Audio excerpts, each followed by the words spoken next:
एक गिलहरी। Hindi moral story. एक मुनि एक घने जंगल में निवास करता था। वह तपस्या करके अनगिनत विद्याओं का अध्ययन कर बड़े ज्ञानी हो गए थे। एक दिन ध्यान और तप के बाद जब उन्होंने अपनी आंखें खोली तो उसके हाथ में आकाश से एक गिलहरी गिरी। गिलहरी थी बहुत ही बेहाल, क्योंकि वह चील के पंखों से छूटकर मुनि के हाथों में गिरी थी। गिलहरी डर से कांप रही थी, लेकिन मुनि के दिल में उसके प्रति दया आ गई। उन्होंने सोचा, क्यों न मैं इस गिलहरी को अपनी विद्या से एक बेटी के रूप में बदल दूं। मेरी पत्नी बच्चों की तमन्ना कर रही है, लेकिन हमें कोई संतान नहीं है। इसके बजाय मैं इस गिलहरी को बेटी बनाकर प्रसन्न कर दूं। सोचते ही मुनि ने एक विशेष मंत्र का उच्चारण किया और गिलहरी को एक सुंदर बच्ची में बदल दिया। वह बच्ची अब मुनि के गोद में ही थी और मुनि ने अपनी पत्नी के पास जाकर कहा, अब इसे हमारी बेटी मान लो, यह तुम्हारी प्रार्थना को पूरा करेगी। मुनि की पत्नी ने खुशी खुशी बच्ची को अपनी बेटी मान लिया। गिलहरी से बच्ची बनी लड़की को वेदांता नाम दिया। मुनि और उनकी पत्नी ने वेदांता को प्यार से पाला और उसे अच्छी शिक्षा दी। दिन रात उनका प्यार बढ़ता गया। कुछ सालों बाद वेदांता बड़ी हो गई और उसके माता पिता को उसके विवाह की चिंता होने लगी।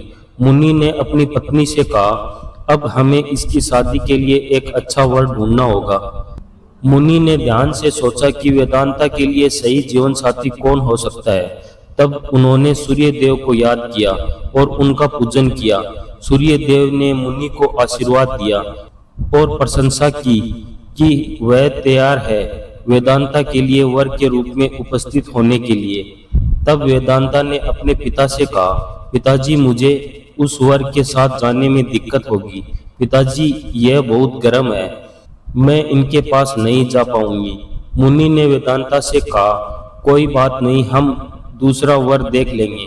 तभी सूर्य देव ने कहा, हे मुनिवर, मुझसे श्रेष्ठ तो बादल हैं, आप उनसे बात कीजिए, वह मेरे प्रकाश को भी ढक देते हैं। मुनि ने अब बादल को याद किया।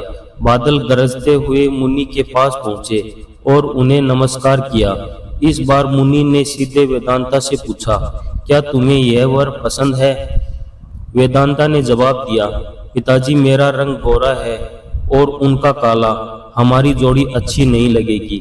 तब बादल ने मुनि से कहा, आप पवन देव को बुलाइए, वे मुझसे श्रेष्ठ हैं, उनमें मुझे उड़ाकर इधर से उधर ले जाने की ताकत है। अब मुनि ने पवन देव को स्मरण किया। पवन देव के आते ही मुनि ने अपनी बेटी से पूछा, क्या तुम्हें यह वर पसंद है? वेदांता बोली, पिताजी, यह तो एक जगह ठहरते ही नहीं है, इनके साथ मैं घर कैसे बसा पाऊंगी? इस बार मुनि ने पवन देव से पूछा, मुझे अपनी पुत्री के लिए वर की तलाश है, आप बताइए कि आपसे श्रेष्ठ कौन है? पवन देव ने जवाब दिया, मुनिवर, आप पर्वत को बुला सकते हैं, वह मेरा रास्ता रोक देते हैं, वह मुझसे श्रेष्ठ हैं। तुरंत मुनि ने पर्वत को पुकारा। पर्वत को देखते ही वेदांता बोली, यह तो पत्थर है, इनका दिल भी पत्थर का ही होगा, इनसे विवाह कैसे हो पाएगा पिताजी? मुनि ने हाथ जोड़कर पर्वत देव से पूछा, आपसे श्रेष्ठ कौन है? पर्वतराज ने जवाब दिया, हे मुनि, चूहा मुझ में छेद कर देता है, इस वजह से वह मुझसे श्रेष्ठ है। इतना कहते ही पर्वत देव के कान से चूहा नीचे कूदा। वेदांता ने जैसे ही चूहे को देखा, वह खुशी के मारे उछल पड़ी। उसने कहा, पिताजी, इसे ही मेरा वर बनना चाहिए, मुझे यह पसंद है, इनकी पूंछ कान सब कुछ कितना प्यारा है। मुनि ने सोचा, अरे मैंने तो एक गिलहरी को मंत्र विद्या से इंसान तो बना दिया, लेकिन इसका दिल अभी भी गिलहरी वाला ही है। मुनि ने तुरंत वेदांता को गिलहरी बनाया और उसका विवाह चूहे से करवा दिया। विवाह के बाद दोनों खुशी खुशी रहने लगे।